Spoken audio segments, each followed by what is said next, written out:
જંબુસર કલક ગામની નવી નગરીમાં વરસાદી પાણી ભરાયા. તાલુકા વિકાસ અધિકારીએ સ્થળ નિરીક્ષણ કર્યું.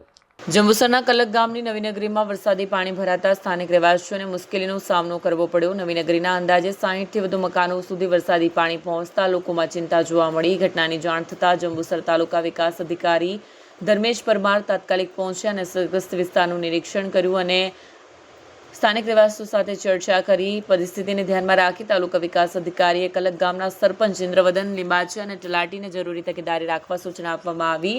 પાણીનું સ્તર વધે અને પરિસ્થિતિ ગંભીર બને તો અસરગ્રસ્ત પરિવારોને સુરક્ષિત સ્થળે ખસેડવાની તૈયારીઓ રાખવા જણાવાયું હતું. વહીવટીતંત્ર દ્વારા સમગ્ર વિસ્તારમાં વરસાદી પરિસ્થિતિ પર સતત નજર રાખવામાં આવી રહી છે અને જરૂરિયાત મુજબ રાહત તથા બચાવ કામગીરી હાથ ધરવામાં આવશે તેવી ખાતરી આપવામાં આવી છે. હું કલક ગામના સરપંચ ઇન્દ્રવદન લીંબાચિયા અને તાલુકા પંચાયતના ટીડીઓ સાહેબ સ્થળ મુલાકાત લેવા માટે આવેલા. એ માટે ગઈ રાતે મુસળધાર વરસાદ પડવાથી નવી નગરીમાં પાણીમાં ભરાવો થયેલ છે. એને કોઈ જાતની કોઈ જાનહાનિ કે કોઈ શું નુકસાન છે નથી. અમે પૂરી માહિતી પ્રાપ્ત કરેલી છે. કોઈ સ્થળાંતર કરાયું એવું કંઈક છે ને એવું કોઈ સ્થળાંતર કરવામાં આવ્યું નથી. જો વધુ પૂરતું વરસાદ પડે અને પાણીનો ભરાવો થશે તો એનું અમે સ્થળાંતર કરીશું. એ અમે પૂરેપૂરી જવાબદારી લઈએ છીએ. બ્યુરો રિપોર્ટ સત્ય ટીવી ન્યૂઝ જંબુસર.